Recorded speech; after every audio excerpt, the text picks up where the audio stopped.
Caucuses, the electoral foreplay that we've been engaging in since February, which will culminate in the mass balloon ejaculations of this summer's conventions. Both parties nearly have their nominee, and it looks like America will be choosing between Donald Trump, America's walking, talking brush fire, and, in all likelihood, Hillary Clinton, the woman who exhibits either too much or too little of every human quality, depending on who you ask. Which is not to say that the Democrats' primary process is over. As we saw in Nevada last weekend, it is very much still raging.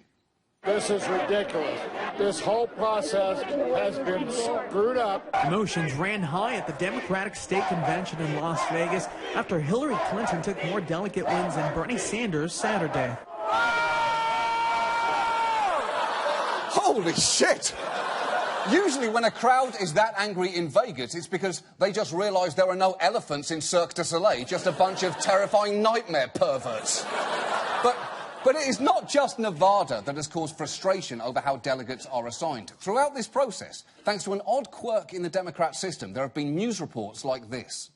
We're putting up right now a graphic. Bernie Sanders wins 56 to 44% in Wyoming. The delegates rewarded Hillary Clinton 11, Bernie Sanders 7. Why does the Democratic Party even have voting booths? No, why? This system is so rigged. Oh, please. We have voting booths for the same reason that Friendly's has restaurant booths, so that we can have relative privacy while we choose from a deeply unappetising menu. And it is not just the Democrats. When Donald Trump won Louisiana, beating Ted Cruz by more than 3%, he was upset to discover that Cruz could potentially get as many as 10 more delegates, or as he put it, I end up winning Louisiana, and then when everything is done, I find out I get less delegates than this guy that got his ass kicked, okay? Give me a break. The thing is, I get why he's annoyed, and there is no clearer piece of evidence that our system is broken, no more thoroughly dead canary in the coal mine than when Donald Trump is actually making sense. Because when you see results like that, the process does feel counterintuitive. So tonight we thought we'd ask, why do the parties operate this way? Because for many years they didn't. Until 50 years ago, most states didn't even have primaries, and candidates were chosen by party insiders at the convention. But in 1968, that system broke down when the Democratic Party leadership picked Hubert Humphrey, despite the fact he hadn't even competed in a primary. Democrats were pissed off, and the convention was chaos. There's a lot of pushing. The man being pushed, watch it, they're going to knock that over. The man is a delegate. They're asking for silence. There's a priest in here, dozens of reporters, and the man who got involved in it all is very calmly smoking a cigarette. Oh, he's not just smoking any cigarettes, he's smoking a Chesterfield. Chesterfield! Once you've turned democracy into a riot, you deserve a Chesterfield! Now, in the years that followed that mess, both parties reformed their processes to give their rank-and-file members more of a say. But many of the details were left up to state leaders, which might help explain why we have such an erratic clusterfuck every 4 years. Almost every part of this process is difficult to defend. For instance, while most states hold primaries, in all of these states, one or both parties hold caucuses, which, as I'm sure you know, is a process whereby you typically have to turn up to a certain place at a certain time, like a school gymnasium at 7 p.m, attend a party meeting that can take hours, and then vote, which can be prohibitive, because if you work at night, or you can't get a babysitter, or you don't have transportation, you can be frozen out. And that is probably why, while Republican primary turnout in 2012 was 19%, their turnout for caucuses averaged just 3%, which is terrible. If you have 3% turnout at an orgy, it's basically just you masturbating next to a table full of uneaten snacks. So, generally, you are lucky if you live in a state that has a primary, unless you're a Democrat in Washington state, where things get a little more complicated. In Washington state, we have both caucuses. Can anybody else speak up on their candidate? And presidential primaries, where you actually cast a ballot in private. But Democrats have never liked the primary, and they've ignored it from day one. It's true. the Democrats' presidential primary in Washington doesn't count. They have one, and it's this Tuesday, but all the pledged delegates were decided at their caucus months ago. So, you know your awful friend who says he doesn't vote because he doesn't feel like his vote counts? If he's a Washington Democrat participating in the primary, he's right. He's still awful, but he is right.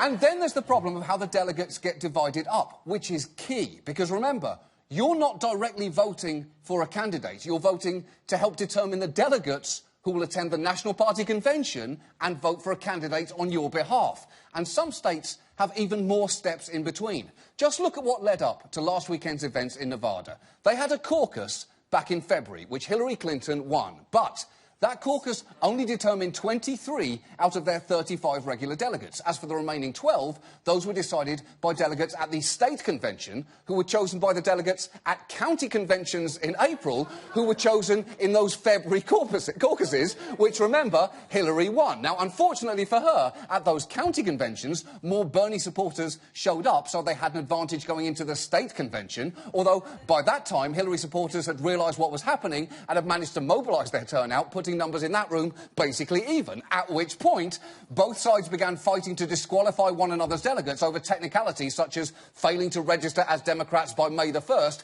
a deadline set after it had already passed at the convention by the Credentials Committee. And at this point, whoever you support, you probably feel like this. Exactly.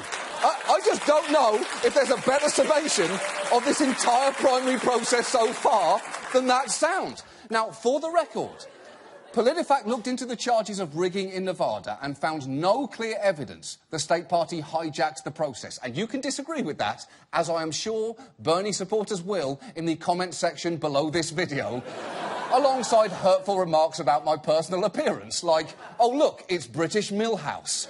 Or, he looks like someone who says, my parents are my best friends, but who's also an orphan. Or, did someone just Benjamin Button Henry Kissinger? All of which statements PolitiFact also rates as true. But the larger point PolitiFact made regarding Nevada, that I think everyone can agree with, is the arcane party structures don't reflect how most people assume presidential selection works. And that in itself is a huge problem. Any competition should have clear rules. You don't get to the end of a football game and say, OK, who found the most eggs? Wait, what? That's what we were supposed to be doing? Why didn't someone tell me that at the start? I only have 5 eggs. And look, this patchwork of convoluted systems would be annoying enough, but each party also has its own way of potentially putting its thumb on the scale. For Democrats, it's superdelegates. About 15% of the total delegates to this summer's Democratic convention are unpledged. These are elected officials, former presidents, and assorted party bigwigs called superdelegates. They can vote for whichever candidate they want, regardless of who won in their state or district. OK, so the delegates are super in the way the kids on My Super Sweet 16 are super. They are party-obsessed, widely resented, and untethered from all responsibility. Now, the theory behind superdelegates was that the party leaders could step in if they didn't like the way things were heading, which is what makes it so weird that whenever Debbie Wasserman Schultz, the chair of the DNC, is asked about them, she insists that superdelegates would never do that. Look, we have party activists, elected officials, and other leaders that are a part of our process, but who have never determined the outcome of our nominee. Yeah, but if they're not going to make a difference, then why take the risk of having them at all? You're basically keeping rat poison in a jar next to the sugar, saying, hey, it hasn't been a problem yet. That might technically be true, but is this really the best system you can think of?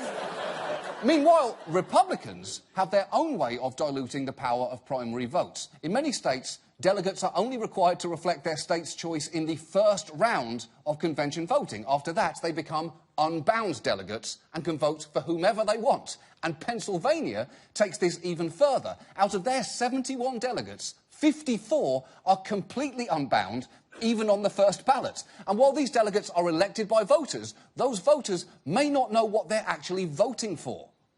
If you're a GOP voter, you may well know which candidate you are choosing when you step into the voting booth. But when it comes to choosing delegates to the presidential convention, there's no way for you to know which ones support which candidates because it's simply not listed. Like you vote, but who are you voting for? You have no idea. That makes no sense. Listen, if Dancing with the Stars had a system where instead of voting directly for Paige Van Zandt or Ginger Z, you had to vote for Doug or Karen to vote on your behalf, neither of whom will tell you which dancer they prefer, there would be riots in the streets. And it gets one step crazier, because this year, North Dakota Republicans just said, "F*** it," and had neither a